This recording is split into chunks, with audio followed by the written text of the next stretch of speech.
Hello and welcome back to DriveDriverDriven. I'm Humble and we're back on the Blunicorn rebuild project. And after kind of a blitz work weekend with Sean's help, we made what looks like to be a lot of progress, but it wasn't quite as much as I was hoping. However, it makes a substantial difference looking at the car. So what you saw last time with the clutch and everything, that was, I believe, on like a Saturday.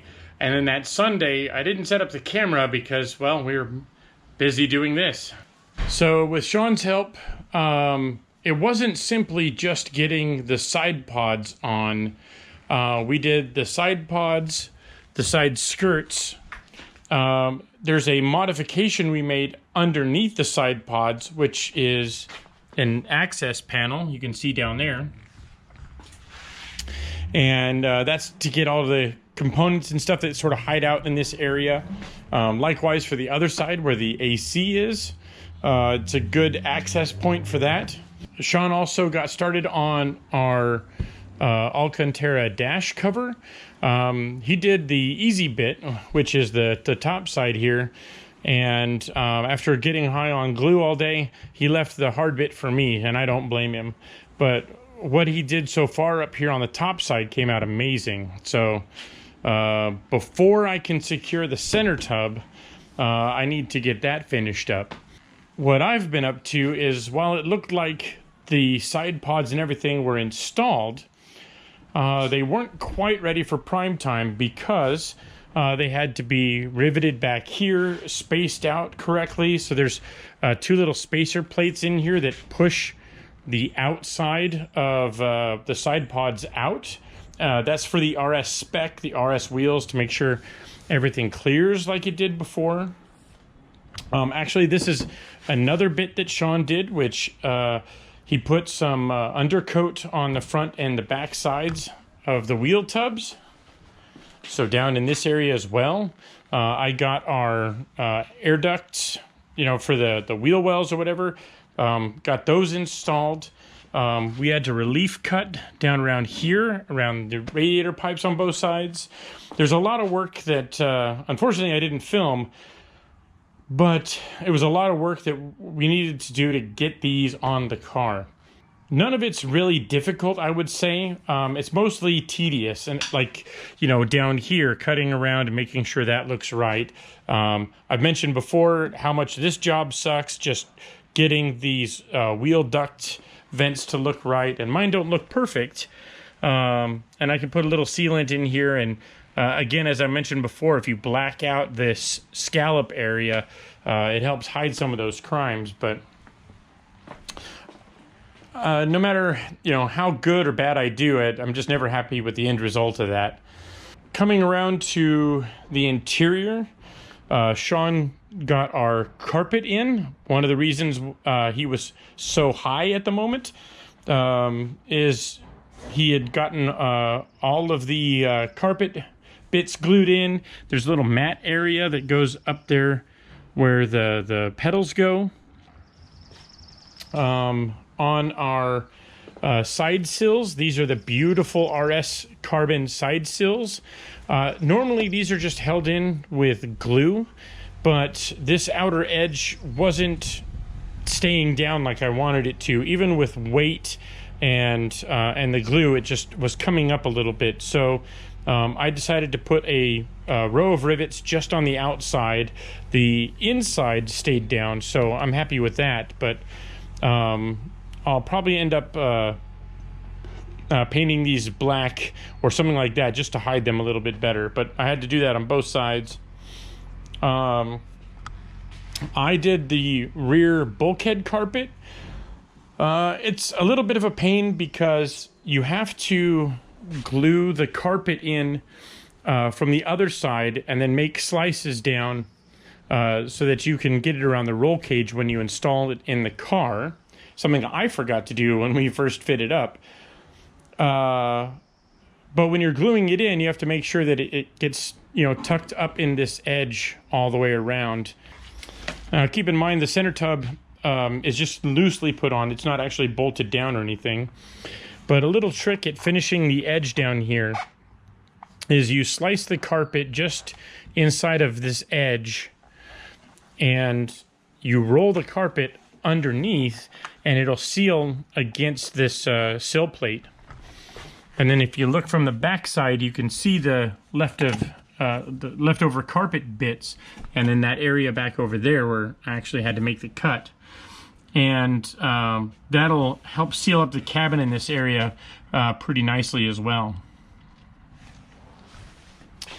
So the bulkhead carpet is in, center tub is on but not finalized. I did just finish up both side pods, so these are on permanently now. They're all sealed up underneath and riveted in. I didn't really try to line up and use the existing rivet holes. I sealed them as best I could, and then I put bond and seal. This stuff, which will ship with your kit if you're building for the first time. And I got another supply from the factory. But put a line of that down to help seal off the side pods and the old holes. And then I drilled out, I think, every 60 mil or something like that. It ended up being like every other rivet or every third rivet, something like that. You don't need a ton of rivets down on the bottom side, because the side pods themselves aren't really structural. They're just meant really to support the center tub and the doors and etc. Most of the weight, what have you, is kind of shared between everything. So got our radiator final mounted.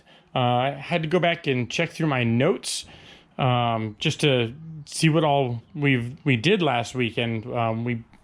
We did plow through a lot, but my goal was to get this bit finished, which I didn't make, but I'm getting it done now. So another little piece of body work that I forgot about are these little spats that go inside. They go inside the wheel well, and they fit under in this area here, and they go behind this panel, and they just finish closing it off. Last time I didn't do a great, I don't know if I can set this down. I didn't do a great job previously of fitting these cuts to the pipes, and I did get a lot of sand and a little bit of water intrusion when I did drive in the rain, but I did get debris intrusion coming through these areas.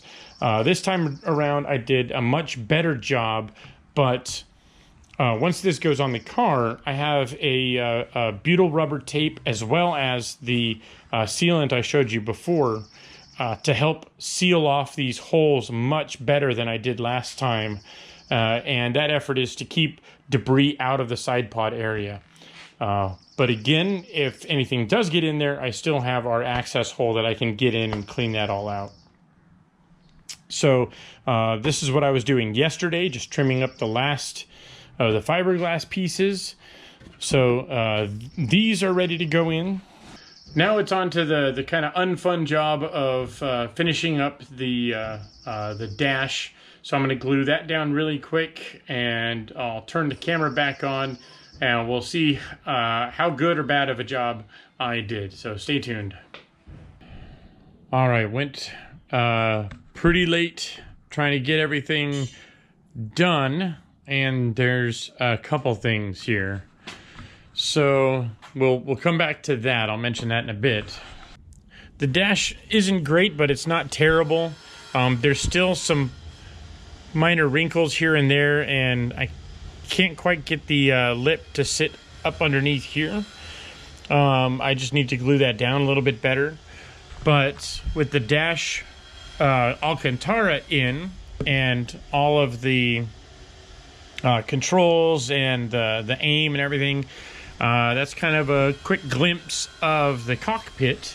Now on to this guy.